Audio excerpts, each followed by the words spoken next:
following program is a presentation of the Options Insider Radio Network. For more programs, visit www.theoptionsinsider.com or search for Options Insider Radio in iTunes.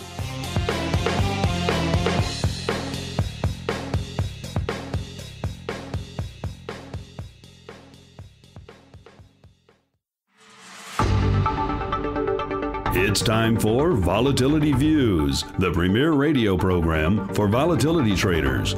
Each week, we'll dive into the world of volatility, how to manage it, profitable strategies, and how to avoid the pitfalls of trading volatility. If it involves volatility, you'll find it on Volatility Views. And now, the Volatility Exchange is proud to present your hosts, Mark Longo and Don Schlesinger.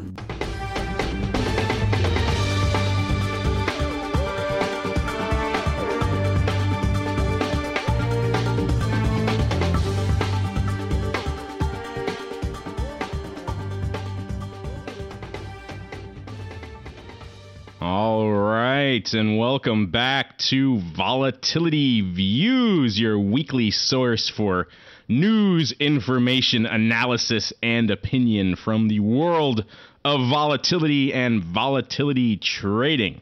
My name is Mark Longo from the OptionsInsider.com, as well as the Options Insider Radio Network. And my usual cohort, my usual companion on the show, Don Schlesinger from Volex, was called away at the last minute to attend to some pressing family matters, but we have a very game and able replacement stepping up to the plate to pinch hit at the last minute. He is Bob Kraus. You know him from our epic croquet courtside episode from last week. Coming back to step into the void yet again. Bob, welcome back to the show, sir. Oh, thanks, Mark. Yeah, I'm still recovering from that wonderful week down in Florida. But and from the sight of watching those Boca folk play croquet back and forth while we were recording that episode, I could see your eyes. You were transfixed by the spectacle unfolding in front of you. Yeah, they were really good. So, I was very interested in the game. So. Mark, you're a big old cake eater, so it probably worked out really well anyway, right? They handed you your tea, your crumpets. You had your high tea. Then you had your, Bob and you played some shuffleboard after the fact. You know, I always said Mark Longo, he's 35 in age, 75 in spirit. Yes, that's me. I belong in Boca. I'm just sizing up my future home as we speak, and I have my croquet outfit all put aside. Listeners, of course, that is one Mark Sebastian from OptionPit.com joining us on the program yet again, sir. Welcome back. Sorry you couldn't make it croquet side. Of course, the weather here in Chicago wasn't exactly bad. No, it was gorgeous. It was unbelievable, and I regretted it because any chance I get to sit down with my boy Bob Kraus, I'm always going to want to do that. Nobody knows how to duke it out over on vol discussions like Bob. He's him and Don are two of the best sources on the subject and really get it, which is a rarity. So well, we got a great source coming up with Professor Anthony Neuberger. I can't wait to talk to him. Oh, yeah. I can't either. That guy's going to be, He's the Godfather. Like the Godfather. He is. Listeners, he made Mark Sebastian speechless just referring to him. So that alone should make you interested in hearing it. Of course, we are continuing our string of knocking it out of the park with Volatility Views guests, of course, with Anthony Neuberger, the man who in many ways kickstarted the world of tradable volatility products back in 1994 with his seminal paper. And we will be talking to him very soon. That'll be your tease, listeners. But first, we're going to dive right into our volatility review. It's time for the Volatility Review.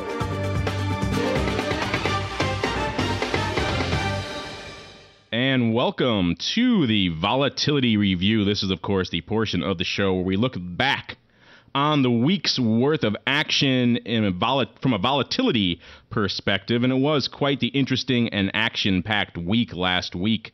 Not even referring to that little quote-unquote hiccup we saw over at Bats, which tended to send the market into a tizzy, but that's not entirely an options or not entirely a volatility-related story, so we'll leave that for perhaps another show for another day. But yet an interesting one nonetheless, and caused quite the flurry of excitement in the old market. But Mr. Sebastian, what were you watching? Let's start off with the land of S&P volatility, aka the VIX, and what was unfolding in VIX land over the past week.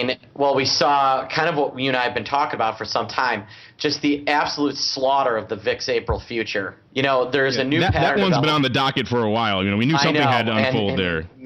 May is setting up to do the exact same thing.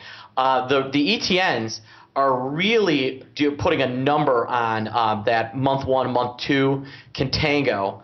We've seen just the VIX itself just get absolutely crushed.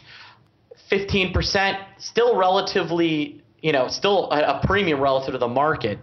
But, S&P vol is trading, the last time we touched 14, we were there for a day. Into the 14s, we were there for a day. We've now been in between like that 14 and 16 range for now about 2 weeks. And there may be a 6-month pattern of just really low option premiums historically developing. Now, relative to the market, kind of a different story. If one is insistent on selling premium, the NDX vol with Apple kind of juiced up a little bit seems to be the better play. And of the indexes, Russell 2000 is moving much faster than the S&Ps and the NDX right now in terms of percentages. And it is relatively inexpensive compared to where its vol is trading relative to the other major indexes. So that's kind of what has been on the docket. If you want, we can get into the TVIX thing that happened. Credit Suisse released creation units and basically crushed every single long that was owning did they finally open up TVIX. The books again? Yeah, they did. And that's funny because I had that conversation with some people last week about, is this thing officially closed or are they going to open it up again? And the consensus I got from people was that it's officially closed and now they're issuing creation units again. So there they go. They basically, wow. Which is interesting, and that tells you Credit Suisse has either laid off enough risk that they're now willing to take on more than short 80 Vega, or they actually perceive that they want to be short more Vega. My guess is it's probably a little combo of the both. But yeah, you're seeing we're seeing new creation units, and we're seeing just that TVIX is now touching. It's gone from 13 to 6.5 in less than a week. So talk about just artificial nonsense. The guys that got 630. The guys that got to borrow TVIX and short the bananas out of it are very, very happy campers. That TVIX UVXY trade was the layup of the year if you could borrow TVIX. This seems to be a trade that could have been gamed so easily if you had any sort of insight into what was going on over in the land of Credit Suisse, or just in general. To talk about just this just highlights what we talked about so many times about the dangers of some of these more esoteric structured products that are lurking in the VIX and volatility ETP world, and how if they're not structured properly or managed, in this case managed properly. I mean, this entire scenario was an artificial construct because of the way TVIX was so poorly handled, and they created this inflationary atmosphere where it decoupled from the NAV and was bit out of control, and a lot of people wanted to short it, but it was a dangerous play to do because you didn't know what was going on at Credit Suisse, and you didn't know if they were going to be coming out with new units or not, or if this is going to continue to decouple and be bid up. And yet it seemed like the prescient play was to short it, and of course it turned out that was the case. Yeah, well, and there were a lot of, I ran into a lot of I want to let you know, people, I do not feel bad for any of the following people I'm about to mention. I actually think they deserve it. I talked to several traders that called me up on when the VIX popped last week on the China stuff. They called me up when TVIX was down $3, and they're like, I don't understand what's happening. Why am I losing money? The VIX is up, VXX is up. What's going on? And these are people that lazily bought the product and didn't do any reading on what was going on. We've known about this TVIX issue for 3 weeks. If you lost money on TVIX, you deserve every dollar you lost. Enjoy it. Yeah, we had that same conversation on the option block when people were calling up OX, panic-stricken, saying, what's going on with my TVIX position 3 weeks into this unfolding debacle? If you got into TVIX 2+ weeks after this happened and you didn't know what was going on, then that really is your own bed that you made, and now you must lay in it.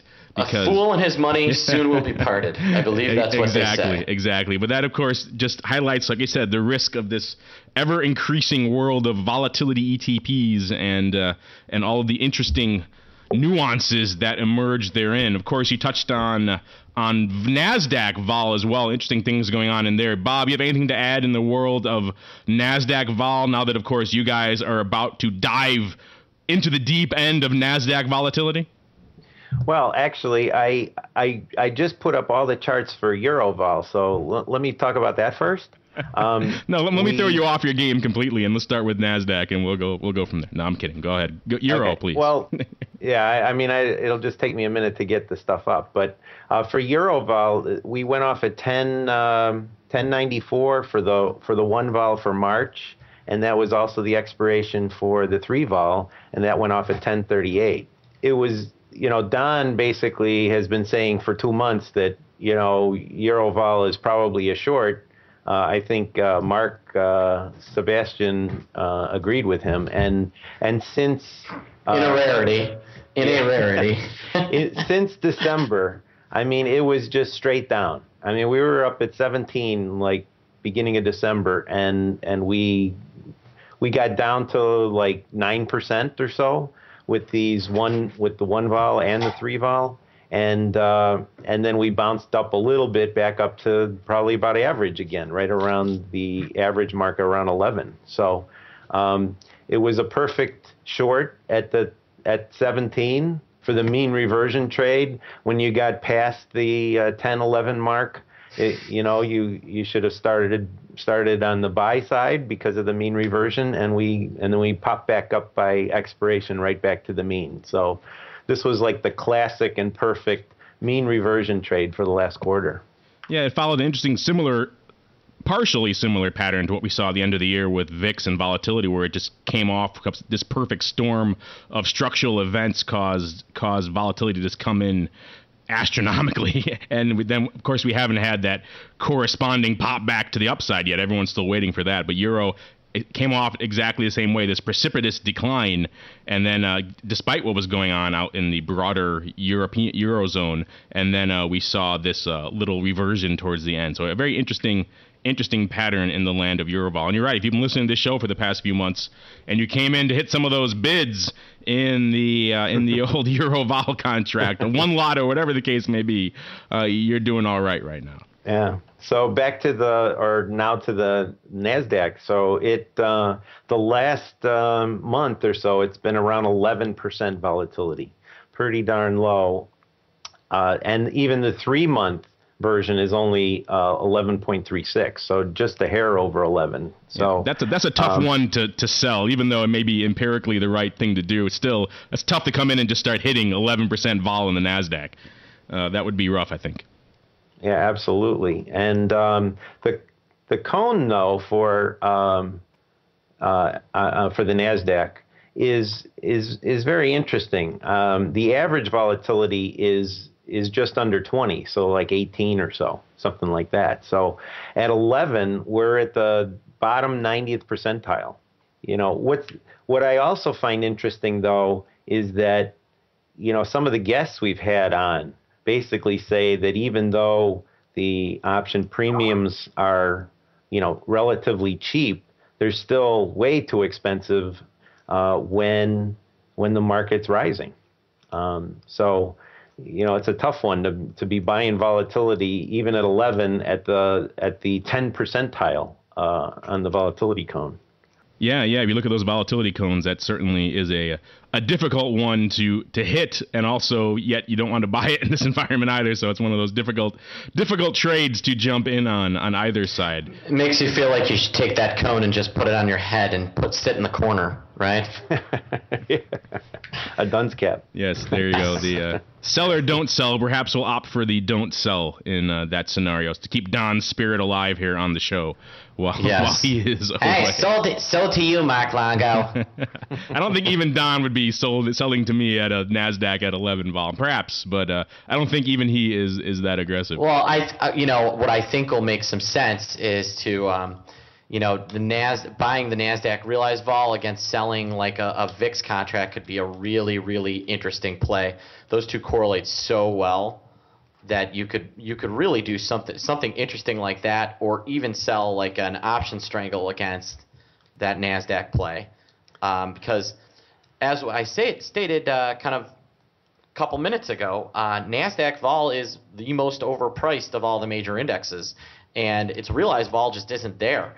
It's been this kind of Apple lifting everything, but if you took Apple out of the NASDAQ, the realized vol would be even lower. I think this a fun thing. I've got homework for you, Bob.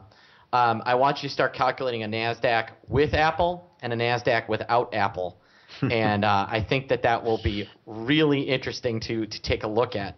So if you think that Apple is going to slow down, which I do, you could conceivably buy this contract and sell option premium and scalp the difference.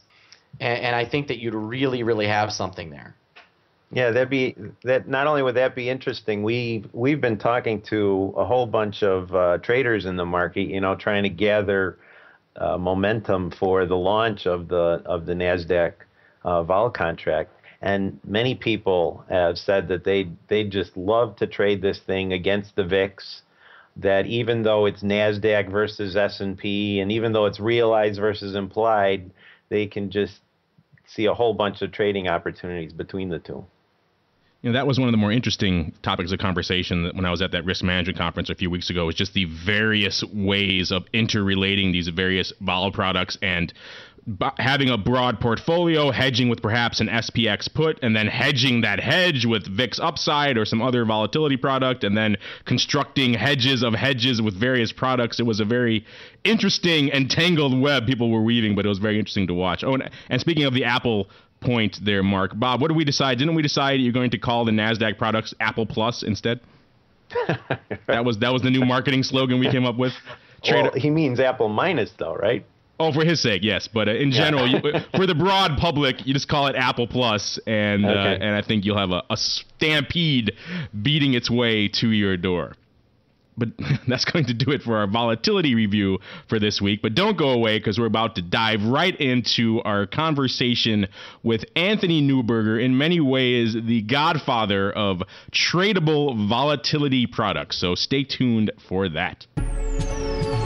Now it's time to discuss volatility and volatility trading strategies on Volatility Viewpoint.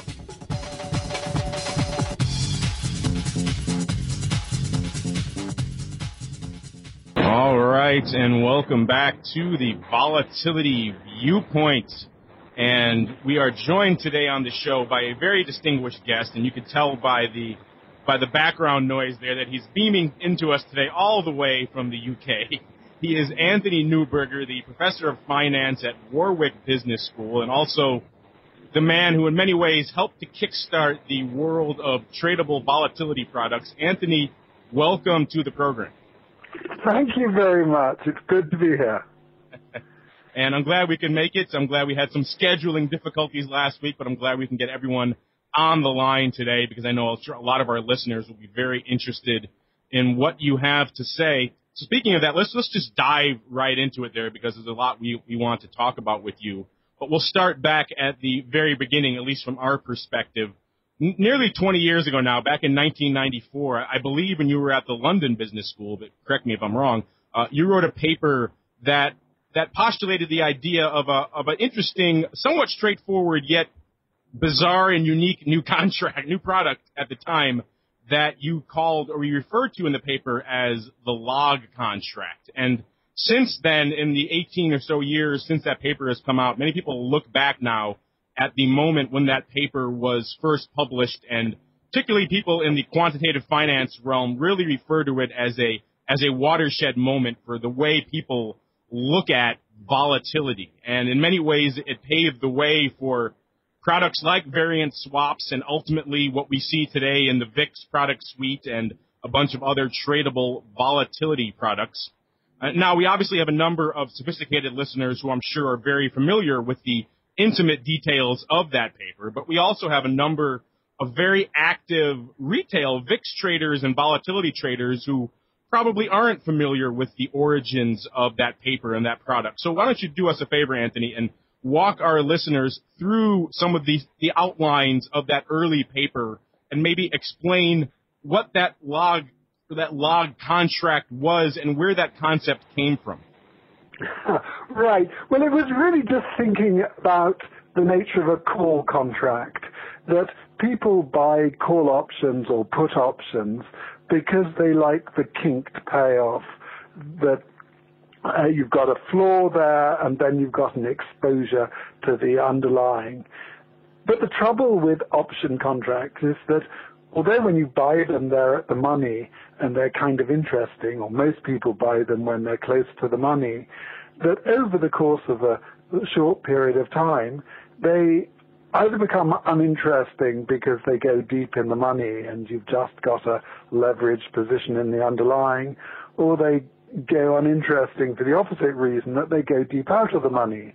So the problem with a call option or a put option is that although they've got lots of optionality, lots of gamma when you buy them, they tend to go out of the money, away from the money over time. So I started thinking about whether one can't provide a contract which always remains interesting over its life. And once you start thinking about it that way, it becomes kind of obvious that you want a payoff which, instead of being two straight lines stuck together at an angle like bent arm or something, you want something which has got a continual curvature. And so you've always got some exposure to volatility, whatever happens to the asset price. And it doesn't take very long before you start thinking of contracts which are, well, I originally thought about power contracts, where the payoff is a power of the price, like the square of a price or the cube of the price. But for various technical reasons, it became obvious that there was one very special power contract, and that was the log contract. And if you've got a log contract, you've got a constant exposure to volatility. And then it became fairly clear that you could trade volatility using this log contract. Anthony, now I really don't understand that concept that, the log allows you to trade volatility, because, if you were just, let's suppose an index was 100, that log is something like 4.6. And right. And then if it goes up to 110, so, like a 10% gain, the log would be 4.7.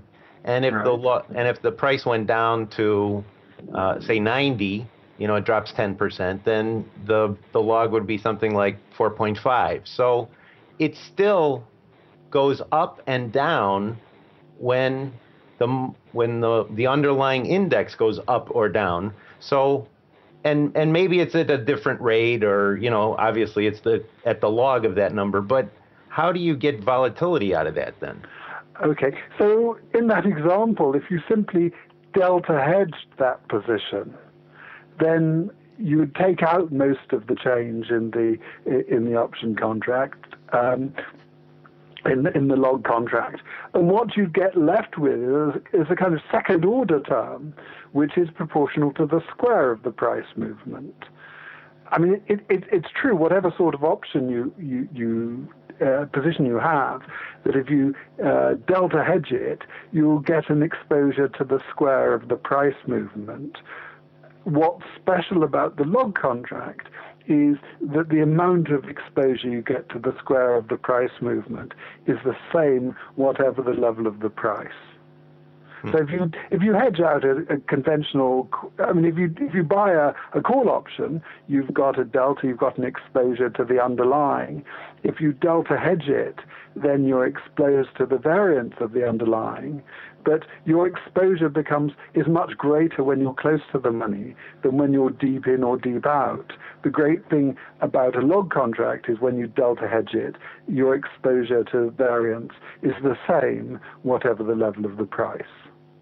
Now, Anthony, I'm curious, a couple questions here off this original paper. A, why do you think this one paper really became such a landmark event and still is so often cited by people to this day? Was it just because of the novelty of the concept at the time? And then B, why do you think that even though the paper has had such a lasting impact, it wasn't the log contract so much, but really the variance swap that arose out of this research that became the really prominent tradable product out of this? I think the reason it had a lasting impact was simply that it's the simple right answer to the question. And I think anybody could have come up with that if they'd asked the right question.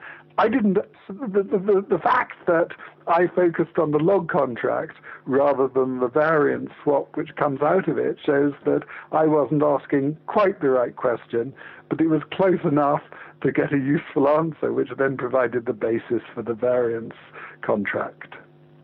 You know, it's interesting because this paper wrestles with a problem which in many ways we're still somewhat wrestling with today in the general option space, particularly with those plain vanilla options you cite, where, you know, you still have this problem where people are coming into it and they're picking up a position, short or long, whatever the case may be, and they end up with exactly what you describe, either a far out of the money position that is essentially useless, a far deep in the money position that is unwieldy and cumbersome, or something that is hovering at that line that is unpredictable and vacillating all over the place. And so we still are, in many ways, trying to wrestle with what this paper attempted to solve almost 20 years ago in many respects in the option space.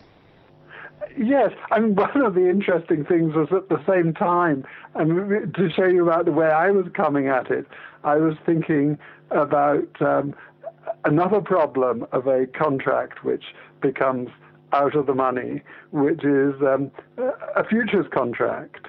And you've got a similar problem in the sense that when you buy a futures contract, all the liquidity is in the near dated, but then as you come close to maturity, your near dated starts to become pretty unmanageable as it comes close to its expiry date, and you then have this awkward thing of shifting from one futures contract to another.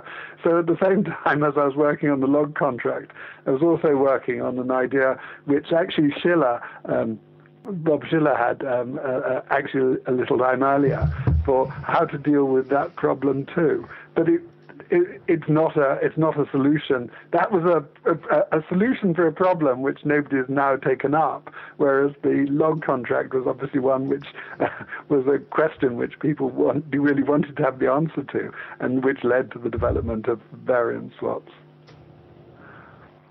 You know, it's interesting.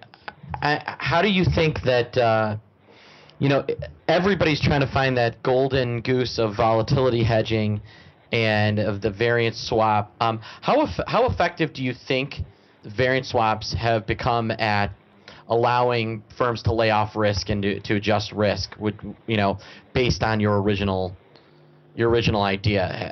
Is there more that can be done, is kind of my question. Yes, I mean, I think there's quite a lot more that could be done.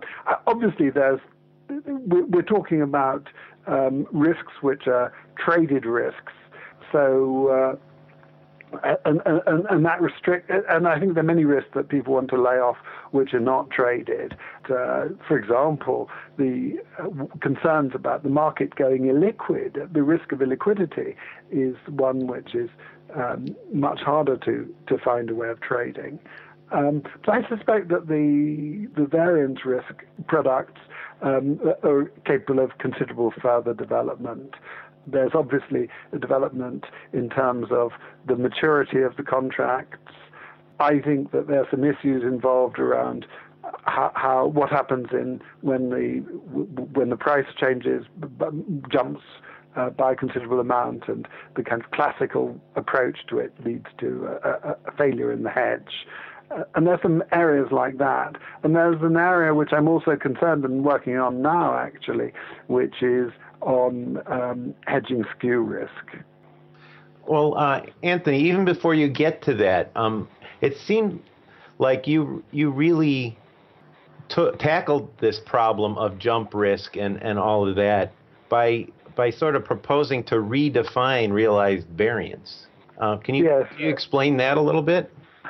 Yes, certainly. The simplest way of explaining the maths of the log contract involves imagining a world in which prices move by diffusion, and so you never get jumps, and where variance is computed by calculating returns every instant.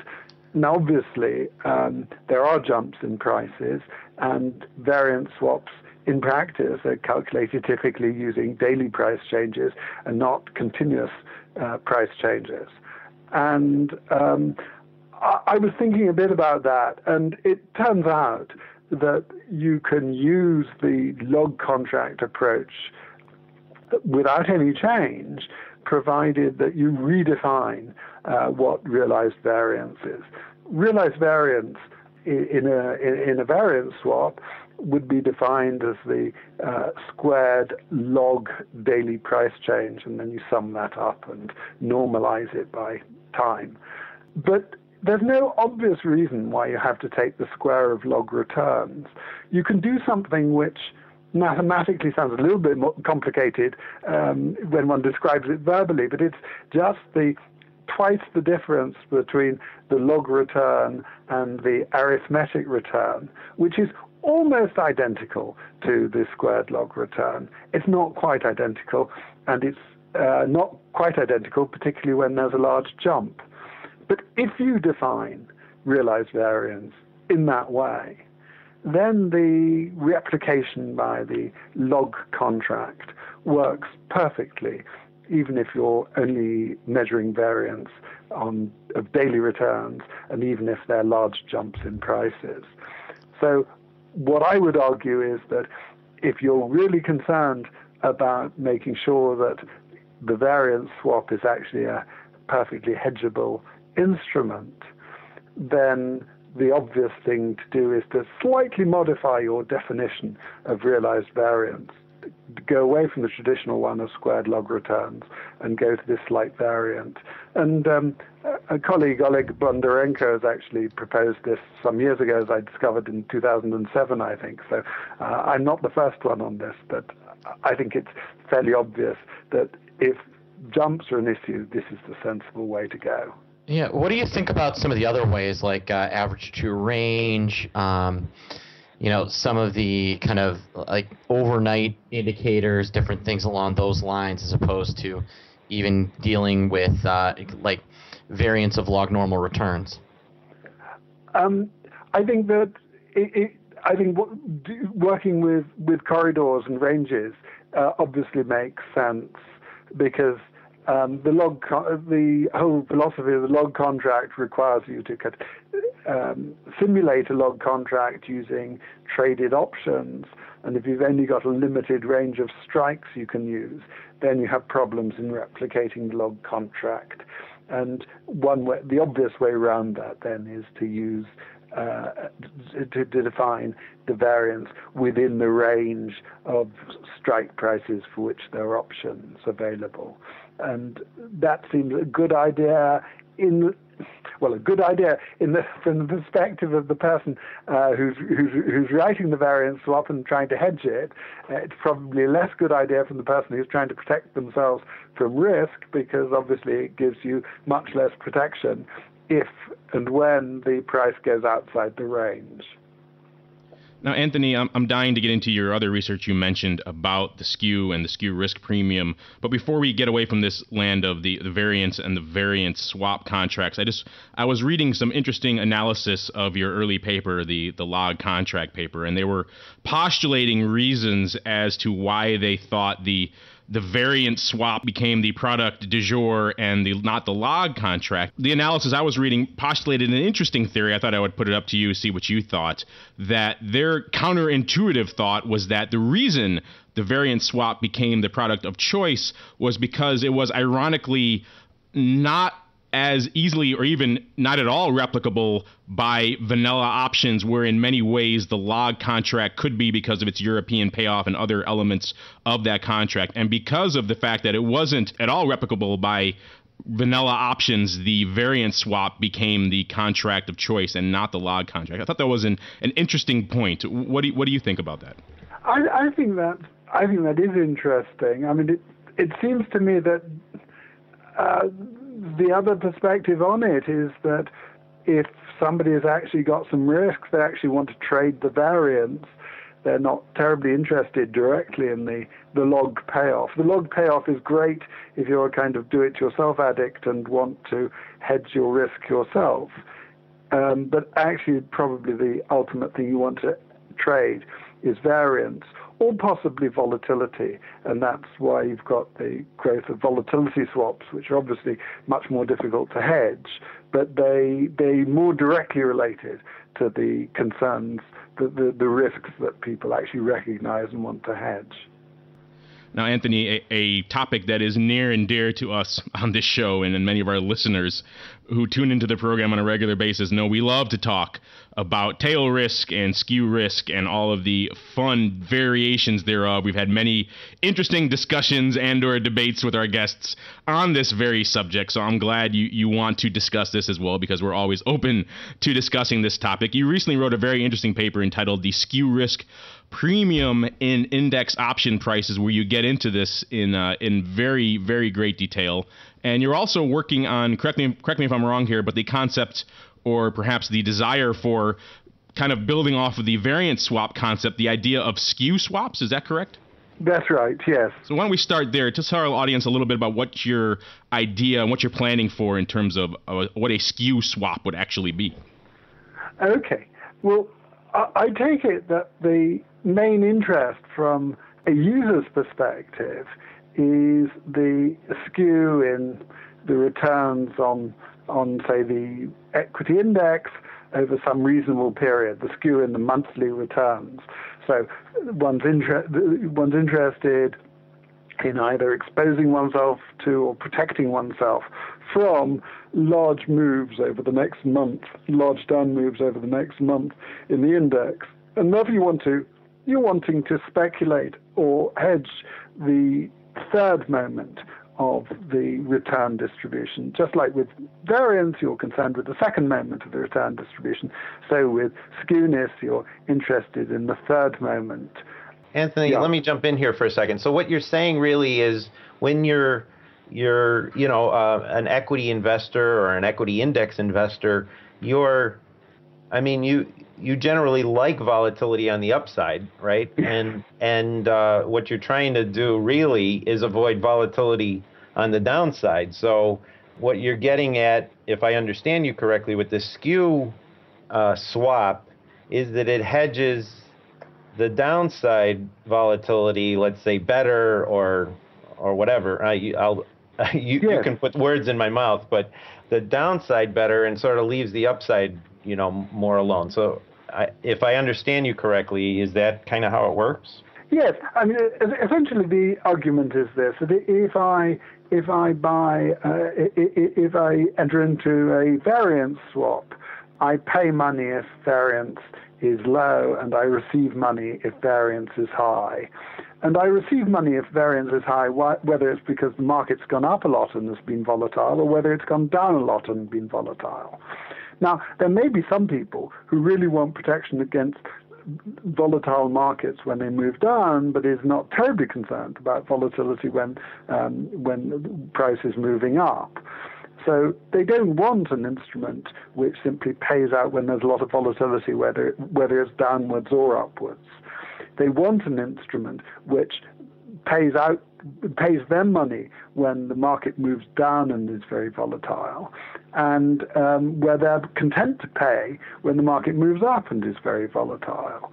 So instead of a payout which depends on the square of returns, which will be large when returns are either very high upwards or very high downwards.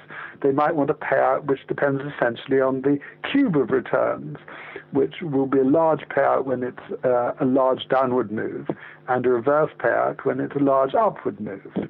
And so that's essentially what one wants with a skew swap. And the question then is how to design a skew swap which makes sense, which is consistent with this. And with variance, you just do it on the realized variance, a swap on the realized variance, which is the sum of the squared daily price changes, or the other formula that I was talking about, which is very similar. The question is what you do with a skew swap. And the first thought is you just do it the third moment of daily returns. But that's actually not going to do you any good. Nobody's really interested in the third moment of daily returns, and the third moment of daily returns doesn't tell you anything about the third moment of monthly returns. It turns out that the thing you ought to, the skew swap, the realized skew, is actually the sum of two terms. It's the cube of daily returns, and it's also a second term, which is the covariance between the return in a day and the change in volatility in the day. And that is the essence of a skew swap. And if you have a skew swap defined in that way, it behaves exactly in the same way as a variance swap, that you would pay a fixed leg and you would receive the realized skewness, and in that way you could hedge yourself against the unexpected skewness in the return on the basic index. Anthony, that sounds wonderful, but how is that really different from buying a put option? I mean, buying a put option, you're trying to protect your downside. In fact, sure, it's a perfect hedge if the put is exactly the item that you have. So if you bought the S&P index and you bought a put option on the S&P, then you essentially have the perfect variance swap on the downside, and it essentially goes away or just is a cost on the upside. So how would this be different? Better. Well, it's definitely different, but how is it better or okay. What's the difference? Let me put it this way. Supposing I was talking now about variance swaps, you could ask, and I went on the delights of the variance swap. You could then say, well, look, I'm a bit puzzled, Anthony. I don't understand what the difference is between this and buying a straddle, because in the same way you get protected when they're very large up and down moves.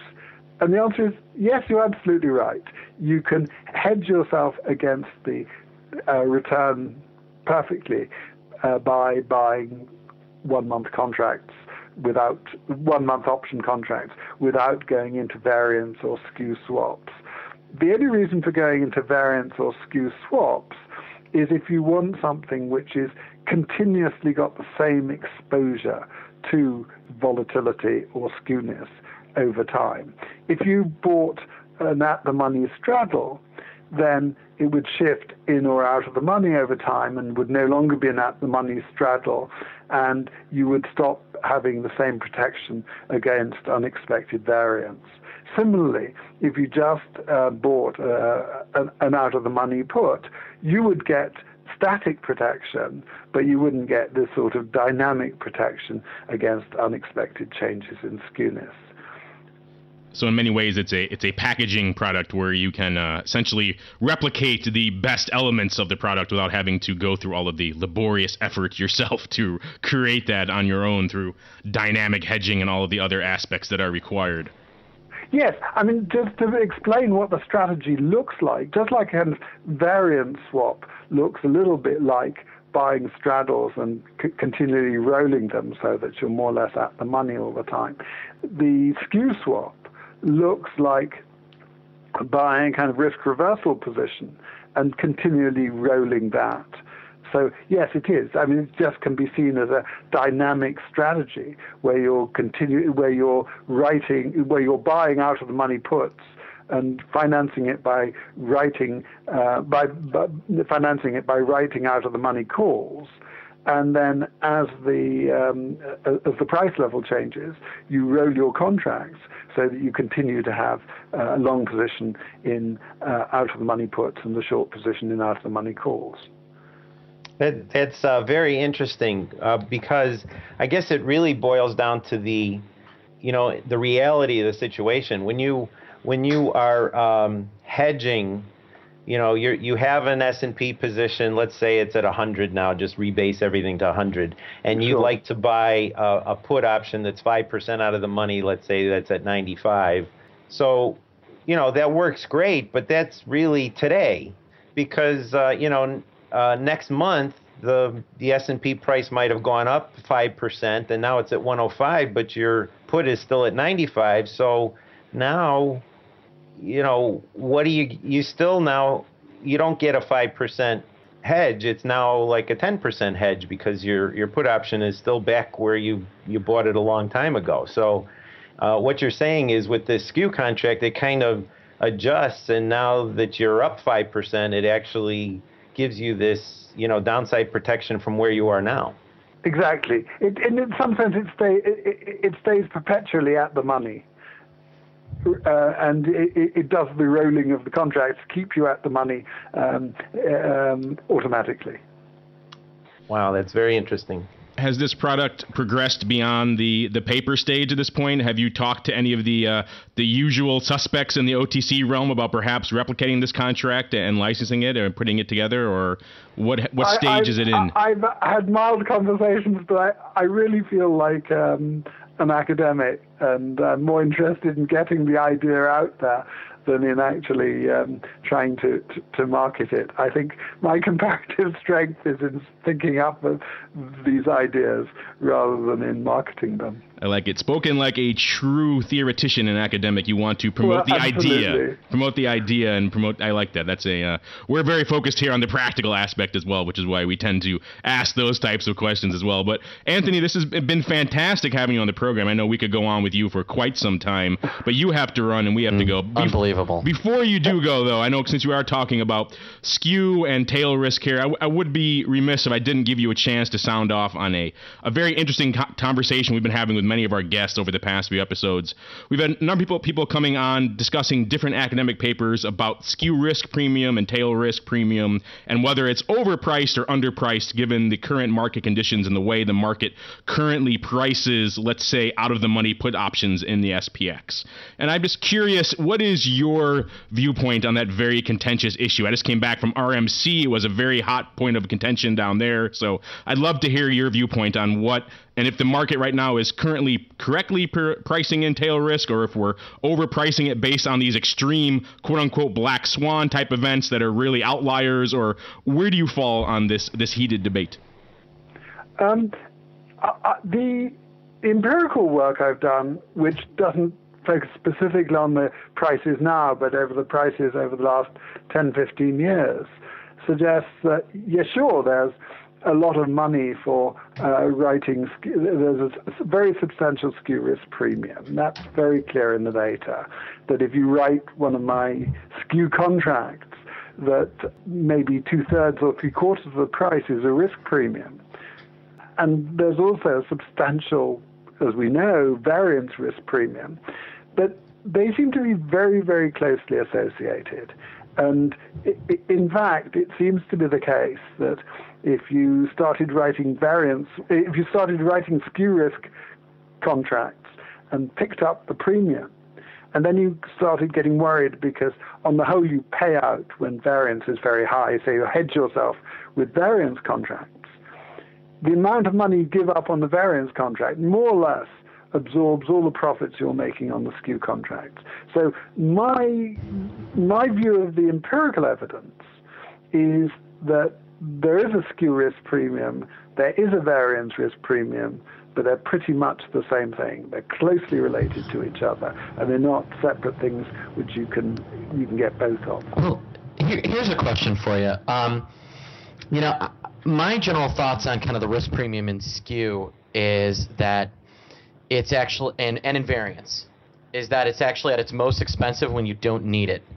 Has anybody overlaid studies of the relative overall market volatility, so the level that variance swaps are trading, or at the money straddles, or whatever you want to call it VIX, call it real market realized volatility. Has anybody done any studies on how the risk premium pays out when market realized volatility is at or below the mean relative to at or above the mean? Because I've got this running theory that the thing that really inflates the risk premium in skew and in all of that is that it's insanely high after it's already worked. It's just kind of a thought of mine that I've been really thinking about and wanted to kind of know your thoughts on my little thesis. I think that's probably true, that when volatility has been particularly high, then when realized volatility has been very high, implied volatility goes up more than it should do, justified simply by the fact that volatility is autocorrelated. And clearly, if we've been through a period of very high volatility, it's reasonable to expect that future volatility will be high. But I think I think the evidence suggests that the market overreacts in that way, or that the risk premium is high, particularly when volatility has been high. So I think what you're saying is borne out by the data. Well, Anthony, we appreciate you joining us today and pushing back your dinner plans to make the Volatility Views show. I know Bob and Mark and I could sit here and chat with you for much longer, but you have to go, and we, of course, have to get on with the rest of our show. But we definitely appreciate you coming on. We'll definitely have to bring you back on again down the road. I can already hear our listeners clamoring and writing in saying, ask him this, ask him that. So I'm sure there's quite a few questions we still have to get to in future episodes. Thank you very much for having me on the show. I'm very keen to get these ideas out there and see how they work in the marketplace. Great. Thank you very much. Thank you. Bye-bye then. All right, and that's going to do it for our Volatility Viewpoint segment. And now we're going to dive right into our Crystal Ball segment. And now we take a look at the crystal ball.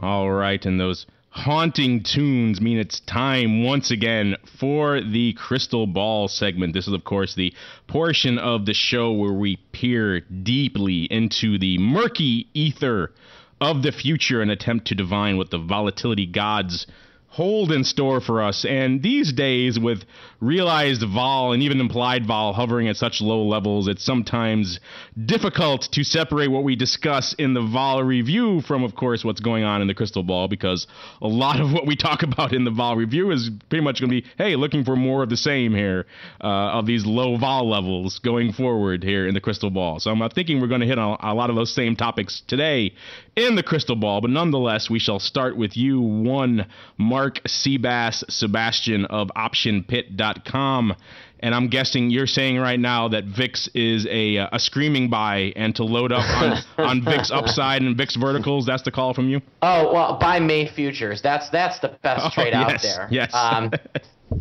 And hold through expiration. Ugh. No. I think that we're at a kind of a level here. I don't think that there is a lot of pull up or a lot of pull down. I like the VIX to stay in between this 14 to 16 range for some period of time. I'm expecting a lot of erosion in VXX, and watch that VIX contango. With these ETNs, as we said, there's this new pattern of front month gets crushed, second month gets bid up, bid up, bid up, front month rolls off. We start the new pattern, and then second month gets slaughtered by 2 or 3 points in a matter of a day or two. So be interesting to see if that pattern is persistent. Yeah, that VIX futures term structure was yet another popular topic of conversation at that risk management conference. There were so many interesting topics. We could really go on at length about all of them, but numerous people pointed out just how the steepness, the incredibly steep nature of the current term structure out there in VIX futures, and how it really is not unprecedented, but almost unprecedented in many ways, and how there were only several other moments in history where the term structure even really approached this level of steepness, and how that really, why that could be coming about, and how that plays into different people's viewpoints of the vol cycle. And I think it's a combination of traders are buying a lot of SKU. SKUs relative to the at the money vol, SKU is really expensive, and that is kind of.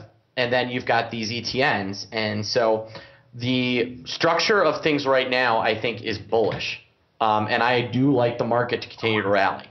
I really do. Yeah, this ETP, ETN world that has floated, that has popped up, let's say, in the volatility landscape has, I think, in many ways contributed to that term structure, because they have created these leveraged short products, and a lot of people are just getting heavily short gamma, heavily short VIX and vol, and so they have to pick up some long-term futures just to hedge some of that exposure, and then they're rolling, and it's just kind of, and as well as you have many annuities out there that are doing the same thing, and so all this combination of these new customers selling vol and creating short gamma positions and then hedging them has really just exacerbated this term structure to these ridiculous levels we're seeing now, where we get to these points where you're right, the disconnect between the VIX cash and the front month future is so ridiculous that it has to go somewhere. And the VIX cash isn't getting bid up anytime soon, so in reality these futures have to come crashing in aggressively, and it's an interesting trading opportunity. And Bob, speaking of trading opportunities, where would you like to start this time, Euro or NASDAQ? Which cone do you have before you, sir? Oh, well, I have both of the cones, but Euro is just a coin flip. I have no clue. It's sort of average volatility right now. Bob Hughes going out on a limb, and the Euro. Okay, well then, we got to pay homage, I think, to Don. So I'll go short. Wow, an aggressive play there in the Euro. But yes, if you bought vol, I don't think that would be proper homage to Don in any way, shape, or form. No, you're not allowed to buy vol here. Sold to you. Remember that. And in the land of Apple Plus vol? What's that? And in the land of Apple Plus vol, what do you see out there? Well, that's interesting. For the S&P, I still think it's a short, but with the NASDAQ, because of this Apple thing, I'm actually getting a little concerned that it's a little too expensive right now, and that it should come down. I don't think that the world's really taken into account that Steve Jobs was the mastermind of the vision, the visionary at Apple, and he's not there anymore. Sure, the technical people are there, but for the next new product and the next new product, they might have some trouble down. I concur. Did you read my interview in The Economist, Bob? Yeah. I was in The Economist, kind of concurring with you 100%. I think that there are some people that want to give Apple a 30% forward growth rate need to think twice. And there's a reason why it's not trading at some at some huge multiple, because there's a lot of doubt about how long they can keep this going. Think about this. In 1990, every product that everybody owned was a Sony, right? I mean, think about this. We had when I was 14, I had a Sony PlayStation, Sony TV, Sony VCR. Did they have DVD players in 1990? No. I want to say no. Yeah, you had maybe a VHS or a Betamax. I had a Sony Walkman, a Sony CD player. And now look at Sony. They're Samsung. They're nothing. And Apple is kind of the same concept. As soon as their technology stops being, the technology stops improving, Apple's done. The same thing that happened with the personal computer. Hey, Apple TV, baby, it's going to save the company yet again. You watch. Sold to you on that one. Sold to you. I'm going to tell you what. Here's how dumb I am. I'm going to pay a bunch of money to pay for something that I can get for free through cable. Well, there you go. That's the future of Apple in a nutshell. Apple TV. You gotta love Apple in order to buy Apple TV. You gotta officially be one of their fanboys. So, listeners, Bob Kraus calling for Apple to come down, and therefore NASDAQ realized and/or implied vol to start creeping up again. Then I'm hearing is that your long-term prognostication, Bob? Yeah, I would. I'd go for the spread. Buy NASDAQ vol, sell S&P vol. There we go. I like it. You heard it here first, listeners. And that is going to do it for the Crystal Ball segment. That's also going to do it for this episode of Volatility Views. We, of course, want to thank our guest, Anthony Neuberger, for joining us on the show today. It was a fantastic interview segment. We'll have to get him on again on the show very soon, because I'm sure a lot of our listeners loved what he had to say and have many more questions in store for him. Of course, we also want to thank, or of course, I also want to thank my cohorts here, my partners in crime, for joining me on the show. And starting off with you, one Mark Sebastian, a.k.a. Mr. CPAS, a.k.a. Mr. Slinky, a.k.a. the man from Option Pit. What is coming up in the land of OptionPit.com that may intrigue our Volatility Views listeners? Well, it's been a crazy, crazy week, but on Wednesday I'm having Zach Fitch, who's a smart little quantitative broker from Price Futures, come on with the help of Jack Scoville, and they'll be talking about agriculture. That's your foray into wheat and was it dairy and grains? Which one was it? Dairy and grains. Yes, Zach is probably the smartest has probably the best understanding of milk volatility out there. And Jack Scoville gets the wheat and some of the grain stuff like you wouldn't believe. So that should be a really fun event. And we've got all sorts of stuff going on at the website. Just make sure you come and visit us, www.optionpit.com. And we will be, I'm going to be all over the place. Check your emails if you're an Option Insider subscriber. We sent out, Thursday, a special offer from Mark and I to all Option Insider subscribers to get my options course, my introduction to options course, for less than half the cost of the normal course. An insane bargain, a Crazy Eddie type bargain, if you will. Exactly, and it comes with a free month of, this is either good or bad, if depending. It comes with a free month of my daily commentary, so if you enjoy the sweet sound of my voice, great opportunity for you to come and check out what we're doing. Yes, more Mark Sebastian. There you go, listeners. Always a good thing. Say. And of course, Bob, what is going on aside from your daily efforts to get the NASDAQ product suite going? What else is going on over at volex.us that may interest and or intrigue our listeners? Well, we changed the name of our volatility index to Real Vol. So we'll, when you say the VIX went up 10 and Real Vol dropped 2, that's how we're going to refer to it from now on. So the Real Vol is our 1 month realized volatility. Now, we have 3, the 1 month, 3 month, and 12 month historical volatility, but we're labeling the 1 month version Real Vol.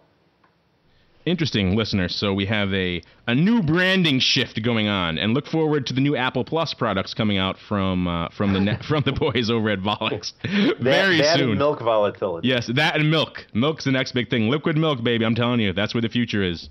What was it in Trading Places? It was FCOJ. Yes, now milk. Milk is the future. All right, and that is going to do it for this episode of Volatility Views. We, of course, want to thank all of you out there for downloading and streaming and subscribing to the program and making it such a success and allowing us to bring on this ever-impressive string of fantastic guests. And we'll see you next week right here on Volatility Views. Thank you for listening to Volatility Views. Join us next week as we keep our listeners on the cutting edge of finance and risk management with lively topics relating to volatility.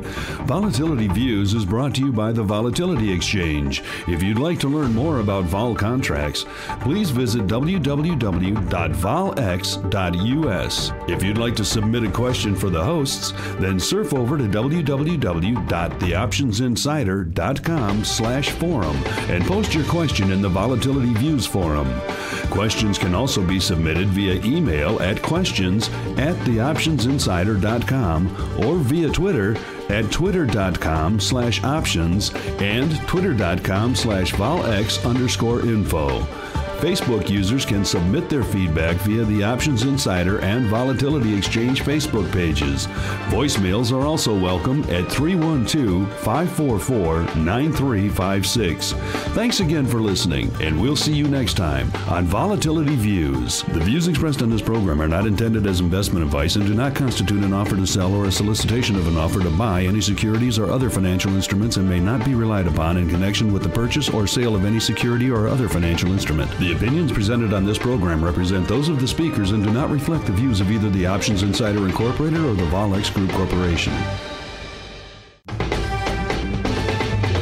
The preceding program was a presentation of the Options Insider Radio Network.